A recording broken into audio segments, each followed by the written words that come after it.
খবর শুনছেন Medinipur news TV channel থেকে। জানাবো আজকের বাছাই করা 20টি তাজা খবর। শুরুতে আজকের হেডলাইন্স। নন্দীগ্রামকে ছাপিয়ে চর্চায় ভবানীপুর, 7 দিনের ট্রেন্ডের শীর্ষে শুভেন্দু, ঠিক পেছনেই মমতা। এআই সমীক্ষা।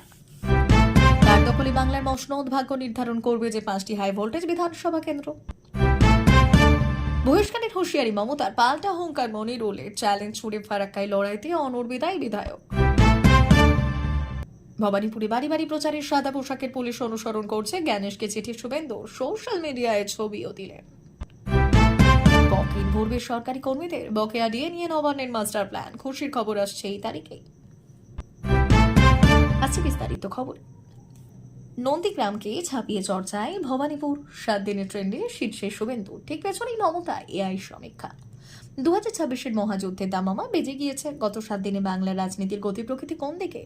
মানুষ ইন্টারনেটে কেন আসবে? কোন আসন বা কোন নেতাকে নিয়ে সবচেয়ে বেশি আলোচনা করছেন? সংবাদ মাধ্যমের রিপোর্ট এবং সোশ্যাল মিডিয়ার ডিজিটাল ফুটপ্রিন্ট স্ক্যান করলে উঠে আসছে এক চমকপ্রদ ছবি। লড়াইটা এখন আর শুধু নন্দীগ্রামে আটকে নেই, আলোচনার কেন্দ্রবিন্দুতে উঠে এসেছে ভবানীপুর। আর নামের নিরিখে সবাইকে টেক্কা দিয়ে শীর্ষে রয়েছেন শুভেন্দু অধিকারী, যার ঠিক পেছনেই নিঃশ্বাস ফেলেছেন মমতা বন্দ্যোপাধ্যায়। এই সমীক্ষা করা হয়েছে কৃত্রিম বুদ্ধিমত্তার প্ল্যাটফর্ম চ্যাট জিপিটির মাধ্যমে। সেখানে প্রশ্ন করা হয়েছিল, প্রম্পট দেওয়া হয়েছিল, গত 7 দিনের বাংলা ও ইংরেজি সংবাদ মাধ্যম এবং সোশ্যাল মিডিয়ায় তথ্য এইভাবেই বিশ্লেষণ করা হোক। সমস্ত প্রার্থী এবং তাদের সংশ্লিষ্ট বিধানসভা কেন্দ্রগুলো চিহ্নিত করো। প্রত্যেক প্রার্থীর নাম কতবার উল্লেখ হয়েছে তার একটি আনুমানিক সংখ্যা নির্ধারণ করো। প্রতিটি প্রার্থী এবং কেন্দ্রকে ঘিরে জনমত, ইতিবাচক, নেতিবাচক, নিরপেক্ষ বিশ্লেষণ করো। কেন তারা ট্রেন্ডিং, প্রতিটির ক্ষেত্রে এক লাইনে কারো ব্যাখ্যা করো। আর এই 6টি বিষয় গভীর বিশ্লেষণ এবং অনুসন্ধান করে জানা গিয়েছে তা এই রকম। গত এক সপ্তাহে সবচেয়ে বেশি আলোচিত আসনের তালিকায় 1 নম্বরে উঠে এসেছে ভবানীপুর। বিজেপির জন্য এই আসনটি এখন বাংলার জয়ের চাবিকাঠি। অমিত শাহের শর্টকাট তত্ত্ব, অর্থাৎ ভবানীপুর জিতলেই নবান্ন দখল। আর এই আলোচনাকে কয়েক গুণ বাড়িয়ে দিয়েছে। দ্বিতীয় স্থানে রয়েছে নন্দীগ্রাম, যেখানে শুভেন্দু অধিকারীর মনোনয়ন এবং পুরনো রাজনৈতিক লড়াইয়ের স্মৃতি এখনও সমানভাবে প্রাসঙ্গিক। এছাড়া বিজেপির অভ্যন্তরীণ প্রার্থী দ্বন্দ্বের কারণে ময়নাগুড়ি আসন আলোচনায় রয়েছে। বাদুড়িয়ার খবরের কেন্দ্র হয়েছে কাজী আব্দুর রহিম। যোগদানের জল্পনা, তাই তৃণমূল থেকে টিকিট না পেয়ে তারা ইস্তফা এবং কংগ্রেসে যোগদানের জল্পনা এই কেন্দ্রকেও শিরোনামে তুলেছে। আর পানিহাটি আলোচনায় এসেছে এক আবেগে ঘেরা আর রাজনৈতিকভাবে তীক্ষ্ণ প্রার্থী নির্বাচনের কারণে এই আসন নিয়ে তৃণমূল বিজেপি টানা পড়েনের পাশাপাশি প্রশাসনিক নিরপেক্ষতা নিয়েও প্রশ্ন উঠেছে। তাই প্রশাসনিক নিরপেক্ষতা নিয়েও প্রশ্ন উঠেছে একাধিকবার। কার দখলে বাংলার মসনদ, ভাগ্য নির্ধারণ হবে যে 5টি হাই ভোল্টেজ বিধানসভা কেন্দ্র। বেজে গিয়েছে 2026-এর বিধানসভা নির্বাচনের দামামা। আগামী 23 এবং 29 এপ্রিল 2 দফায় ভাগ্য নির্ধারণ হবে। একদিকে কর্ষি ধরে রাখতে মরিয়া তৃণমূল কংগ্রেস, অন্যদিকে ক্ষমতা দখলের লক্ষ্যে ঝাঁপিয়েছে বিজেপি। তবে 294টি আসনের মধ্যে 5টি নির্দিষ্ট কেন্দ্র এখন গোটা দেশের রাজনৈতিক মহলের নজরে। এই 5টি আসনের মধ্যে লড়াই কেবল জয় পরাজয়ের নয়, বরং দুই শিবিরের মান মর্যাদার লড়াই হয়ে দাঁড়িয়েছে। বাংলার রাজনীতির এপি সেন্টার এখন নন্দীগ্রাম। গতবার এখানে মমতা বন্দ্যোপাধ্যায়কে পরাজিত করেছিলেন বিজেপির পোস্টার বয় শুভেন্দু অধিকারী। এবারও এই গড় রক্ষা করে শুভেন্দুর কাছে বড় চ্যালেঞ্জ। অন্যদিকে তৃণমূল এবার চাল চেলেছে শুভেন্দুরই এক সময়ের ঘনিষ্ঠ তথা প্রাক্তন বিজেপি নেতা পবিত্র করকে প্রার্থী করে। খোদ অভিষেক বন্দ্যোপাধ্যায় এই আসনের দায়িত্ব নিজের কাঁধে নিয়েছেন। নন্দীগ্রাম পুনরুদ্ধার করতে তৃণমূল যে সর্বশক্তি দিয়ে ঝাঁপিয়েছে তা অভিষেকের সাম্প্রতিক সভাগুলো থেকেই একেবারেই স্পষ্ট। ভোটের ঘরকেন্দ্র ভবানীপুর এবারের বিধানসভা নির্বাচনের সব থেকে হাই ভোল্টেজ আসন। তৃণমূল সুপ্রিমো মমতা বন্দ্যোপাধ্যায়ের নিজের গড় এটি, কিন্তু বিজেপি এখানে লড়াইকে অন্য মাত্রায় নিয়ে গিয়েছে খোদ শুভেন্দু অধিকারী তার বিরুদ্ধে দাঁড় করিয়ে। শুভেন্দু এবার নন্দীগ্রাম এবং ভবানীপুর দুই কেন্দ্র থেকেই প্রতিদ্বন্দ্বিতা করছেন। 2021-এ নন্দীগ্রামে মমতাকে হারানোর পর এবার তার ঘরের মাঠে ঢুকে বিজেপি নেতা চ্যালেঞ্জ ছোড়ায় ভবানীপুরের লড়াই এখন আলাদা মাত্রা নিয়েছে। সেই কারণে ভবানীপুরের লড়াই একেবারে আলাদা মাত্রা নিয়েছে। মমতা বহিষ্কারের হুঁশিয়ারি দিয়েছেন মমতা, পাল্টা হুঙ্কার একেবারে মনিরুলের। উত্তরবঙ্গ অর্থাৎ ২৬ বিধানসভা নির্বাচনের মুখে মুর্শিদাবাদের ফারাক্কা তৃণমূলের ঘরোয়া কোন্দল চরম সীমায় পৌঁছল। রবিবার শামশেরগঞ্জে জনসভা থেকে বিদায়ী বিধায়ক মনিরুল ইসলামকে কড়া ভাষায় আক্রমণ করেছেন মমতা বন্দ্যোপাধ্যায়। সাধ জানিয়ে দেন, মনোনয়ন প্রত্যাহার না করলে তাকে দল থেকে বহিষ্কার করা হবে।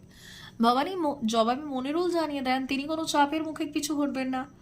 রবিবার শামশেরগঞ্জের দলীয় প্রার্থী নূর আলম এবং ফারাক্কার প্রার্থী আমিরুল ইসলামের সমর্থনে আয়োজিত জনসভায় মমতা বন্দ্যোপাধ্যায় বলেন, ফারাক্কার বিধায়ককে বলছি, শুনেছি তিনি মনোনয়নপত্র জমা দিয়েছেন। আমি তাকে বলেছি ওটা প্রত্যাহার করে নিতে, না করলে জঙ্গিপুর সাংগঠনিক জেলা সভাপতি খলিলুর রহমানকে বলছি দল থেকে ওকে বহিষ্কার করতে। উল্লেখ্য, এসআইআর চলাকালীন একটি বিশেষ সম্প্রদায়কে নিয়ে বিতর্কিত মন্তব্যের জেরে এবার মনিরুলকে টিকিট দেওয়া হয়নি বলে রাজনৈতিক মহলের খবর। মুখ্যমন্ত্রীর এই কড়া বার্তার কয়েক ঘন্টার মধ্যেই পাল্টা মুখ খুললেন মনিরুল ইসলাম। তিনি বলেন, কারো হুমকির কাছে আমি মাথা নত করব না। দল বললে আমি নিজেই পদত্যাগ করব। সংখ্যালঘু সেলের রাজ্য সহ সভাপতির পদও ছেড়ে দেব, কিন্তু প্রতিদ্বন্দ্বিতা আমি করবই। তার প্রশ্ন, আমি তো চুরি বা তোলাবাজি করিনি, তাহলে কেন আমাকে টিকিট দেওয়া হলো না? মুর্শিদাবাদে ভোট আগামী 23 এপ্রিল, সোমবার মনোনয়ন জমা দেওয়ার শেষ দিন এবং প্রত্যাহার করা যাবে 9 এপ্রিল পর্যন্ত। রাজনৈতিক বিশ্লেষকদের মতে মনিরুল যদি শেষ পর্যন্ত অনড় থাকে, তবে ফারাক্কায় তৃণমূলের ভোট ব্যাংকে একেবারে বড় সড় বদল করতে পারে। ভবানীপুরে বাড়ি বাড়ি প্রচারে সাদা পোশাকের পুলিশ অনুসরণ করছে জ্ঞানেশকে চিঠি শুভেন্দুর। সোশ্যাল মিডিয়ায় ছবিও দিলেন। ২৬ নির্বাচনে হাই ভোল্টেজ কেন্দ্র ভবানীপুর। রাজনৈতিক মহলের নজর এই আসনের ওপর। আর এই ভবানীপুরে প্রচার নিয়ে বিস্ফোরক অভিযোগ করে মুখ্য নির্বাচন কমিশনার জ্ঞানেশ কুমারকে চিঠি লিখলেন বিজেপি প্রার্থী শুভেন্দু অধিকারী। তার অভিযোগ, ভবানীপুরে শান্তিপূর্ণভাবে বাড়ি বাড়ি গিয়ে তার প্রচারের সময় সাদা পোশাকের পুলিশ সঙ্গে থাকছে, তাকে অনুসরণ করছে। তৃণমূল সুপ্রিমো মমতা বন্দ্যোপাধ্যায়ের বিরুদ্ধে ভবানীপুরে বিজেপির বাজি শুভেন্দু। ভবানীপুরে তার মনোনয়ন জমা দেওয়ার সময় এসেছিলেন কেন্দ্রীয় স্বরাষ্ট্রমন্ত্রী অমিত শাহ। রোড শো করে মনোনয়ন জমা দিতে যাওয়ার সময় উত্তেজনা ছড়িয়েছিল। এবার জ্ঞানেশ কুমারকে চিঠি লিখে বড় অভিযোগ করলেন শুভেন্দু। মুখ্য নির্বাচন কমিশনারকে চিঠি পাঠিয়েছেন এবং জানিয়েছেন, এক্স হ্যান্ডেলে বিজেপি প্রার্থী লিখেছেন, ভবানীপুরে গণতন্ত্রের ওপর আক্রমণ হচ্ছে। কলকাতা পুলিশকে তৃণমূল ব্যক্তিগত নজরদারি বাহিনী হিসেবে বেপরোয়াভাবে ব্যবহার করছে। সাহস দেখিয়েছেন সেই ভোটারদের ঠিকানা ও পরিচয় নোট করে নিয়েছেন ওই পুলিশ কর্মীরা, যাতে পরে ওই ভোটারদের ভয় দেখানো যায়। পকেট ভরবে সরকারি কর্মীদের, বকেয়া দিয়ে নিয়ে নবান্নের মাস্টার প্ল্যান। খুশির খবর আসছে, রাজ্য সরকারি কর্মচারীদের জন্য দীর্ঘদিনের অপেক্ষার অবসান ঘটতে চলেছে। বকেয়া মহার্ঘ ভাতা বা ডিএ নিয়ে জট কাটানোর বড়সড় ইঙ্গিত মিলল নবান্ন সূত্রে খবর, মুখ্যমন্ত্রী মমতা বন্দ্যোপাধ্যায়ের প্রশাসন আগামী অর্থবর্ষের শুরুতেই কর্মীদের অ্যাকাউন্টে বকেয়া ডিএর একটি বড় অংশ পৌঁছে দেওয়ার চূড়ান্ত প্রস্তুতি সেরে ফেলেছে। কেন এই স্বস্তি? দীর্ঘদিন ধরেই কেন্দ্রীয় হারে ডিএর দাবিতে আন্দোলন চালিয়ে যাচ্ছেন সরকারি কর্মীরা। মামলা গড়িয়েছে আদালত পর্যন্ত, কিন্তু এবার নবান্ন অভ্যন্তরীণভাবে এক বড় সিদ্ধান্তের পথে এগোচ্ছে। নবান্নের এক শীর্ষ কর্তার মতে, কর্মচারীদের অসন্তোষ দূর করতে এবং উৎসবের মরশুমের আগেই আর্থিক স্বস্তি দিতে ধাপে ধাপে ডিএ মেটানোর পরিকল্পনা নেওয়া হয়েছে। কবে ঢুকবে টাকা? যদিও সরকারিভাবে কোনো নির্দিষ্ট দিনক্ষণ ঘোষণা করা হয়নি, তবে নবান্নের অন্দরের খবর অনুযায়ী আগামী মাসের শুরুতেই সরকারি কর্মচারীদের বেতনের সাথে বর্ধিত ভাতার অঙ্ক যোগ হতে পারে। আর এর ফলে রাজ্য সরকারি কর্মচারী, শিক্ষক এবং পেনশনভোগী সকলেই বড়সড় আর্থিক সুবিধা পেতে পারেন। বিশেষ সূত্র মারফত খবর, নবান্ন কেবল দিয়ে নয়, বেতন কাঠামোর আরও কিছু অসঙ্গতি দূর করার বিষয়ে আলোচনা শুরু করেছে। খুব শীঘ্রই মন্ত্রিসভার বৈঠকে এই বিষয়ে শিলমোহর পড়তে পারে। অ্যাকাউন্টে কবে টাকা ঢুকবে তা নিয়ে উৎকণ্ঠা থাকলেও নবান্নের এই পজিটিভ ইঙ্গিত কর্মীদের মধ্যে নতুন করে আশার আলো জুগিয়েছে। তবে চূড়ান্ত ঘোষণার জন্য রাজ্য অর্থ দপ্তরের অফিসিয়াল মেমোরেন্ডামের অপেক্ষা করছেন সকলেই।